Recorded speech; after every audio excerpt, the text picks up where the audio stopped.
The mahogany-paneled conference room felt smaller than usual, filled with the suffocating presence of my entire family. They were all there. My 3 older siblings dressed in their calculated versions of morning attire, my parents in matching black, and various aunts and uncles who hadn't bothered to visit grandfather when he was alive but somehow found time to attend his will reading. I still can't believe he's gone. My sister Victoria dabbed at dry eyes with a monogrammed handkerchief. She'd already posted 3 Instagram stories about her grief, carefully filtered to highlight her designer black dress. I sat quietly in the corner, wearing a simple black suit that none of them recognized as bespoke Italian. To them I was just Sophie, the youngest, the quiet one, the disappointment who'd never lived up to the Marshall family name. Nothing to say as usual, Sophie? My brother Alexander smirked. Though I suppose there's not much to contribute when you've spent the last 5 years as what? As secretary? If he only knew that the secretary position they mocked was actually a cover. That while they were busy spending grandfather's money, I was actually running his entire empire from behind the scenes. Let her be. My oldest brother James waved his hand dismissively. We all know why we're here. Grandfather's company needs proper leadership now. Someone who understands business. I bit back a smile, thinking of the merger I'd orchestrated just last week, adding another $1 billion to the company's value. The same merger they'd read about in the Financial Times but hadn't bothered to connect to their unsuccessful sister. My mother touched up her lipstick, ever camera ready. At least Sophie had the decency to work at the company even if it was just filing papers. More than I can say for the rest of you. The irony of her attempted defense made my chest tight. For 5 years, I'd maintained the illusion they all so readily believed. The quiet daughter who'd taken a minor position at Marshall Industries after college. They never questioned why grandfather had insisted I attend every family dinner, never wondered why his health improved dramatically after I started working for him, never noticed that the company's value had tripled under his supposedly solo leadership. The door opened and Arthur Wells, grandfather's personal lawyer for 40 years, walked in. He carried a single leather portfolio and wore the same inscrutable expression I'd seen him maintain through countless board meetings. "Good morning," he said, taking his seat at the head of the table. "We're here to read the last will and testament of Theodore Marshall." Victoria straightened in her chair. "We understand the company's shares will need to be distributed carefully. As the oldest daughter." "All in due time, Ms. Marshall," Arthur cut her off smoothly. He caught my eye briefly and I saw the faintest hint of a smile. My phone buzzed silently in my pocket. A message from our Tokyo office about the Asian market opening. I'd have to deal with that later. After my family discovered exactly who had been steering the Marshall ship all along. "Before we begin," Arthur continued, "Mr. Marshall recorded a video message to be played at this reading." The flat screen on the wall came to life, and there was grandfather, looking as commanding as ever in his favorite leather chair in his study. I'd been sitting across from him when he recorded this, just 3 months ago, both of us knowing his time was growing short. "My dear family," he began, his voice strong despite his illness. "If you're watching this, I've finally lost my battle with time. But I'm not worried about the future of Marshall Industries. Not anymore." Victoria preened, clearly expecting what was coming. James and Alexander exchanged knowing looks. 5 years ago I made the best decision of my career. I chose my successor. Someone who showed not just business acumen, but true understanding of what it means to lead.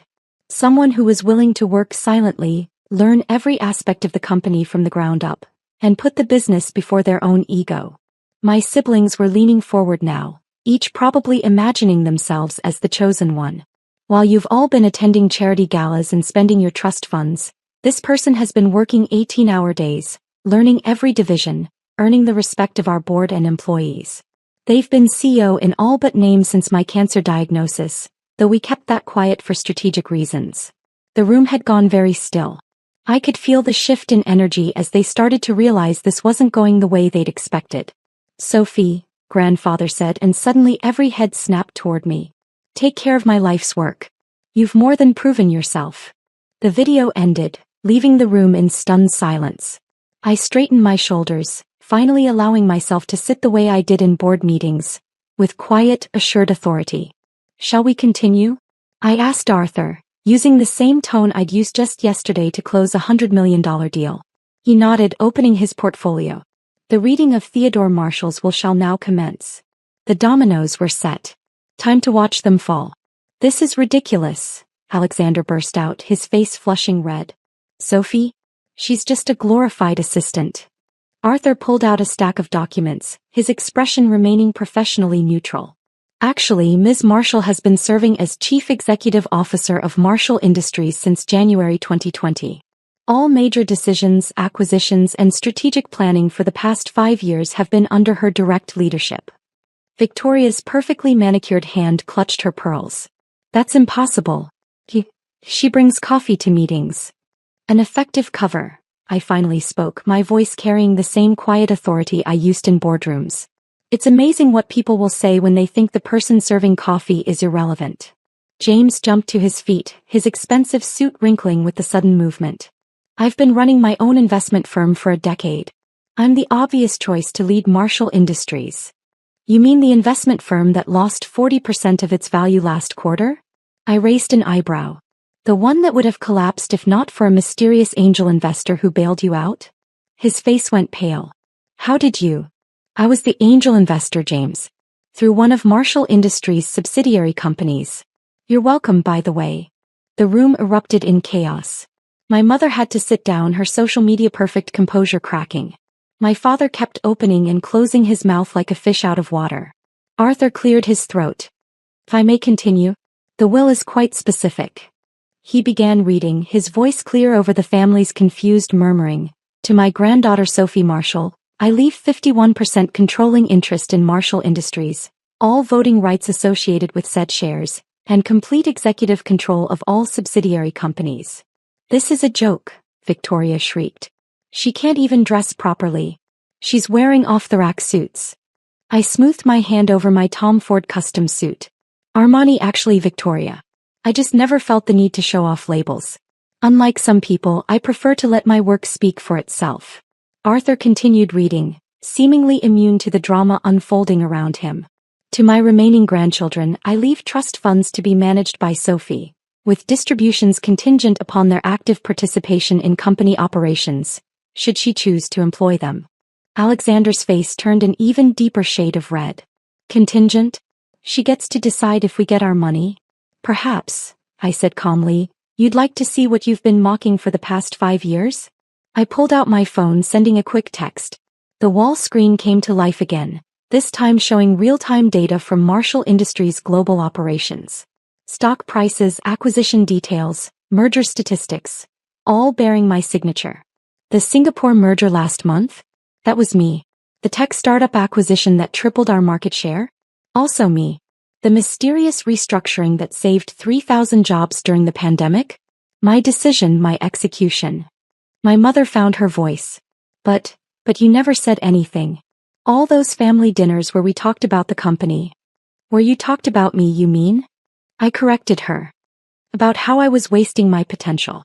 How I should try to be more like Victoria with her social media influence, or Alexander with his trust fund lifestyle, or James with his failing investment firm. The room fell silent again.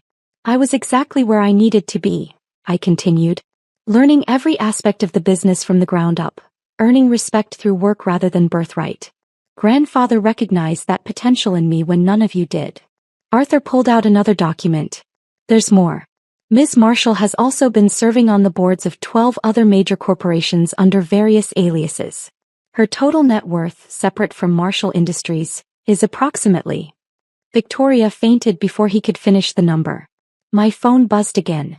Tokyo needed an immediate decision on the market fluctuation. I stood, buttoning my jacket with practiced ease. Arthur will provide you all with the necessary paperwork. I have a company to run. I paused at the door. When James? The board meeting you've been trying to schedule with the CEO for the past month? You can have it right now. I have exactly 15 minutes before my call with the Prime Minister. The next 48 hours were exactly what I'd expected. A hurricane of reactions, revelations, and realizations that left my family's perfectly ordered world in chaos. I was in my real office. Not the small desk they thought I occupied, but the corner suite on the top floor of Marshall Tower. When Victoria burst in, bypassing my security with the sheer force of sisterly entitlement. You can't just. This isn't. She sputtered, then stopped dead when she saw me behind grandfather's historic mahogany desk. The desk where I'd actually been sitting for the past 3 years. though family photos had always been carefully staged in front of the old one downstairs. "Did you need something, Victoria?" I asked, not looking up from the acquisition proposal I was reviewing. "I have a board meeting in 20 minutes. "The board?" She laughed hysterically. "You mean the board that's going to shut this farce down? James is already gathering support to contest the will." I finally looked up, allowing myself a small smile. "You mean the board that's been working under my direct leadership for 5 years? The same board that watched me turn our $2 billion company into a $15 billion global empire." I pressed a button on my desk and the wall of screens behind me lit up with real-time data from our worldwide operations. "While you were building your Instagram following, I was building this. But you're just..." She gestured vaguely at me, her designer bracelets jingling. "The quiet one? The shy sister? The family disappointment?" I stood straightening my suit. "No, Victoria. I'm the CEO who just closed a deal with Saudi Arabia this morning that's worth more than all your social media endorsements combined." My phone buzzed. Alexander, probably. He'd been calling non-stop since discovering that his favorite nightclub was actually owned by one of our shell companies. "My company now. Mrs. Chin from the Asian Market Division is here," my assistant announced through the intercom. "Send her in," I replied, then turned to Victoria. "You can stay if you'd like. See what your little sister actually does all day." Mrs. Chin entered, bowing slightly. "Ms. Marshall, the numbers from Singapore." For the next 15 minutes, Victoria sat in stunned silence as I navigated complex international trade agreements, made multi-million-dollar decisions, and spoke fluent Mandarin with our Asian partners. Her expression shifted from disbelief to shock to something that looked almost like respect. After Mrs. Chen left, Victoria seemed to find her voice again. Does Mother know about all of this?" "Mother is currently trying to explain to her social circle why she never mentioned her youngest daughter was named Forbes' most powerful woman in business last year." I smiled. Though in her defense, the article used one of my aliases. The intercom buzzed again. "Mr. Marshall is here to see you." "Which one?" I asked, though I already knew. "Your father." I nodded. "Send him in." Father walked in like a man entering a stranger's house. Tentative, unsure, his usual confidence nowhere to be seen. His eyes darted around the office, taking in the awards on the walls, all carefully hidden during family visits, the clear signs that I'd been running the company from this room for years. "The London office called," he said quietly. "Apparently they need your approval for something. They said you're the only one who understands the full scope of the European expansion." "The Cambridge project," I nodded. "I'll handle it after my board meeting." "Cambridge?" Victoria perked up. "But that's a multi-billion-dollar development. The news has been talking about it for months." "Yes, I know. I designed it." Father sank into a chair. "All those times we tried to set you up with suitable business partners. I was usually already their boss," I finished for him. Though watching them try to mansplain my own company's strategies to me was rather amusing. The intercom buzzed once more. "The board is ready for you, Ms. Marshall." I stood gathering my files. "You're both welcome to attend. See what the quiet one really does." The boardroom fell silent as I entered. These men and women, some of the most powerful people in global business, stood respectfully. They'd learned long ago that my quiet demeanor masked a steel core and brilliant mind. "The numbers from Asia are exceptional," I began, taking my place at the head of the table. "Though I expect nothing less from the team that helped us weather the pandemic without a single layoff." I could see Victoria and Father in the back, watching as I commanded the room with the same quiet authority I'd inherited from grandfather. The same authority they'd dismissed as weakness all these years. 3 hours later, after securing unanimous approval for our European expansion and setting new growth targets for the next quarter, I finally had a moment to check my messages. "Mother, darling, I had no idea. The ladies' auxiliary is absolutely buzzing. When can you speak at our next luncheon? James, we need to talk. My firm's major clients are asking about you. Alexander, about that nightclub ownership, can we discuss terms? And one from grandfather's old friend, the Prime Minister. Ted would be proud. You've exceeded even his highest hopes." I looked out over the city skyline from my office window. Somewhere out there, my family was still reeling, still adjusting to the reality that their quiet little Sophie had been silently building an empire while they were busy underestimating her. My assistant knocked gently. "Ms. Marshall?" The news channels are all requesting interviews. They're calling it the silent story. I smiled. Tell them I'm too busy running a company to discuss how I run the company. After all, I hadn't built this empire by talking about it. I'd built it by quietly, persistently, brilliantly doing the work while everyone else was making noise. Sometimes silence isn't weakness. Sometimes it's just the sound of someone focusing on what really matters. And sometimes the quiet ones aren't quiet because they have nothing to say. They're quiet because they're too busy changing the world to brag about changing the world.